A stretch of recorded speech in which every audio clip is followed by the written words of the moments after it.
Oh, hey. Oh, sorry. Hello everyone, Dr. John Bartimus here today to continue our series on posture and its importance to your health.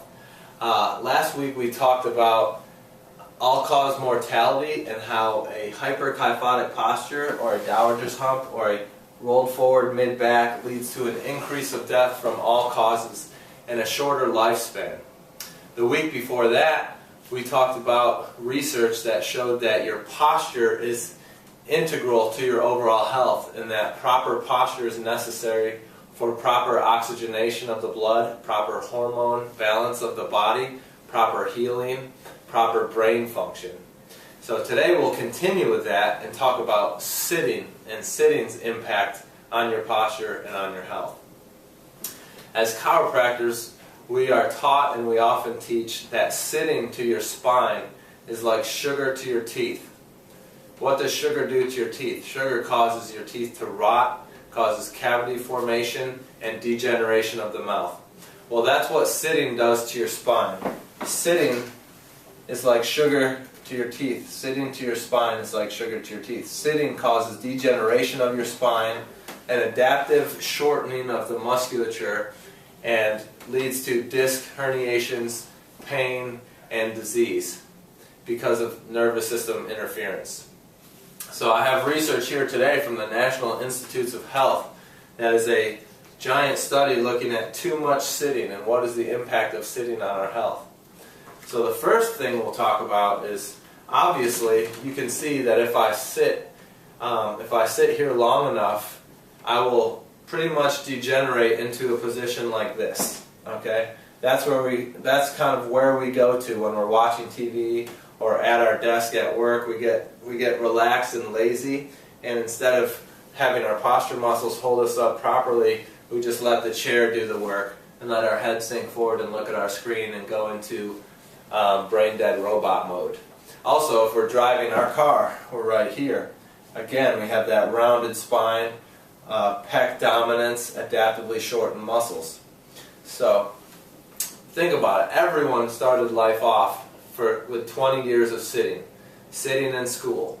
So people will come in and I'll take the pictures of your posture and show them to you, and they say, man, what causes my head to be forward like that or my hips to be forward like that? Well, what causes it is 20 years of chronic subluxation, 20 years of sitting, 20 years of degeneration.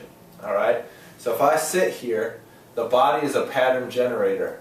So after 20 years of doing this, the body is going to hold this posture as normal. So you get pec dominant, that rolled forward shoulders, that anterior head carriage, those tight traps, those tension headaches, right?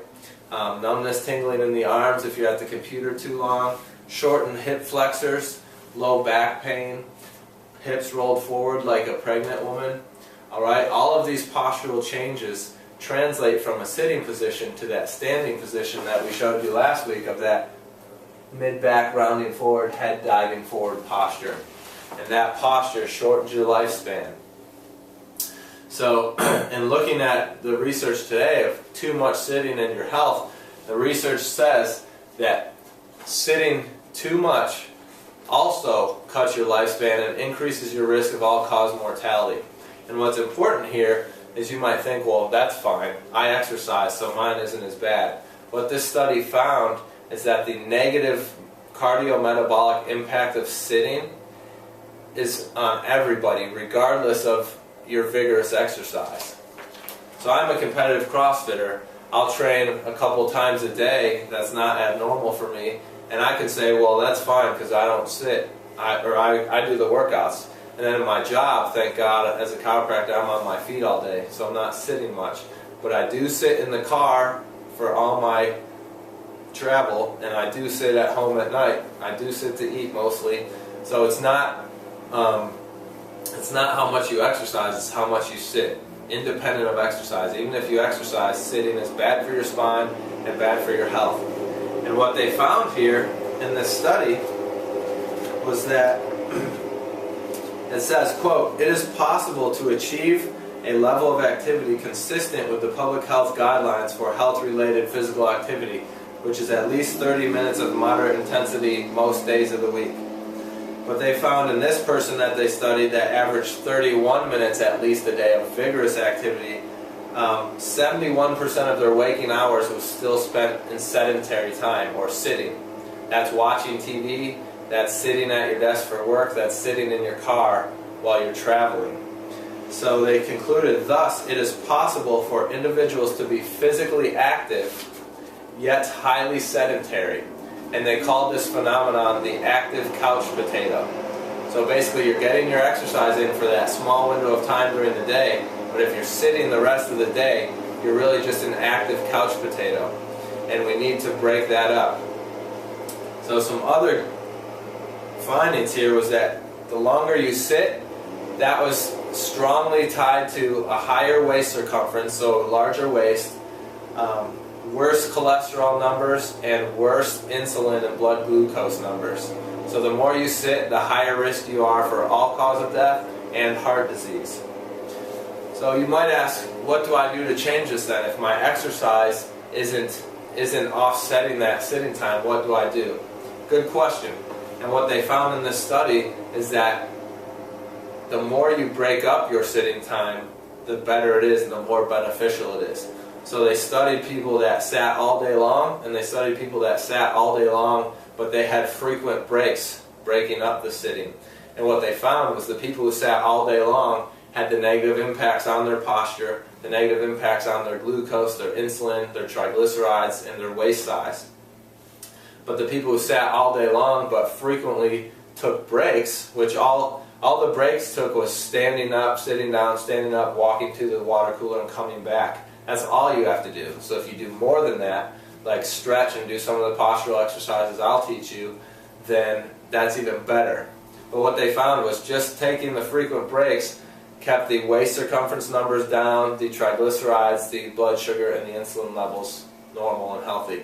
So it's not hard to combat the loss of life. You just have to set that timer at your desk or in your car. Car's hard. Or at the TV time to make you get up every so often. Alright? Next, just some numbers on how greatly it impacts you. High levels of TV time were significantly associated with increased all-cause and cardiovascular death. For every 1 hour of TV time, cardiovascular disease risk of death went up 18%, and risk of death from all causes goes up 11%. So every hour you're watching TV, all-cause death up 11%, heart disease risk up 18%.